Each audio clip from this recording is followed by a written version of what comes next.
bijak dan pandai dalam memilih media. Yang justru yang saya dorong adalah mungkin kita membatasi waktu kita berinteraksi dengan media, itu bagus gitu. Kalau selama ini paparan media itu sampai 12 jam, 20 jam mungkin, sampai malam pun kita terus memegang handphone kita, mungkin sekarang waktunya kita agak puasa media. Saya juga sempat komentar bahwa mungkin media social distancing itu perlu gitu. Mas Gun tadi kan bilang ya bahwa ada yang statement seperti itu juga. Itu hal yang bijak. Kaitannya adalah memberi batasan waktu untuk terhubung dengan media sosial, itu juga bagus gitu. Yang tadinya mungkin hanya 20, kita bisa batasi cuma 5 jam mungkin, tergantung pekerjaan-pekerjaan kita dan kebutuhan kita ya. Dan yang lainnya adalah pastikan sumbernya itu adalah sumber yang terpercaya.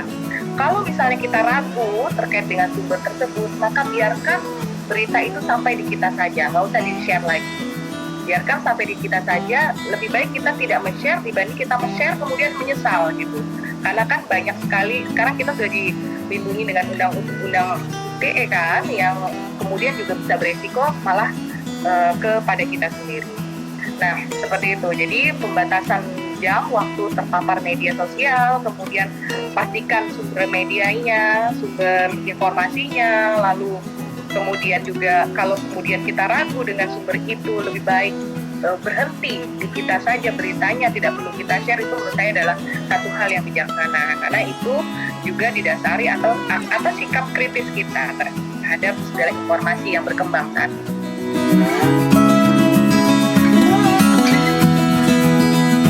Memang masing-masing individu kan punya value-nya sendiri.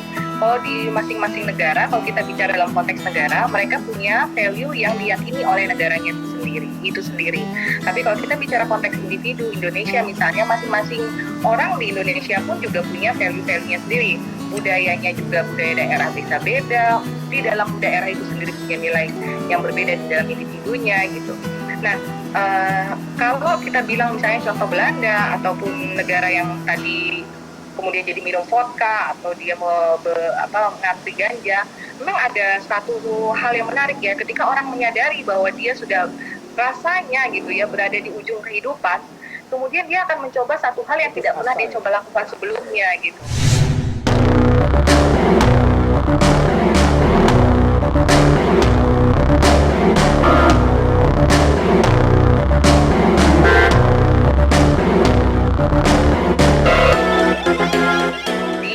Orang di manapun itu punya anxiety terhadap kematian, sehingga dia akan berusaha mencoba satu hal yang mungkin dia tidak pernah coba sebelumnya.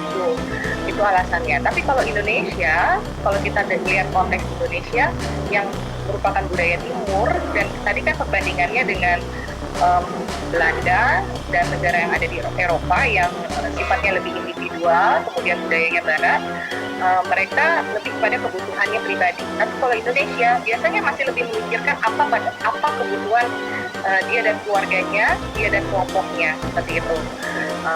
Makanya kebutuhan ya itu tadi pangan, sandang gitu ya. Jadi akan sangat berbeda. Saya sih tidak khawatir bahwa banyak orang Indonesia akan meniru, tapi bahwa mereka terpikir dan kemudian kurius sampai ke situ gitu. Kuriusnya aja, tapi belum sampai pada tingkat melakukan.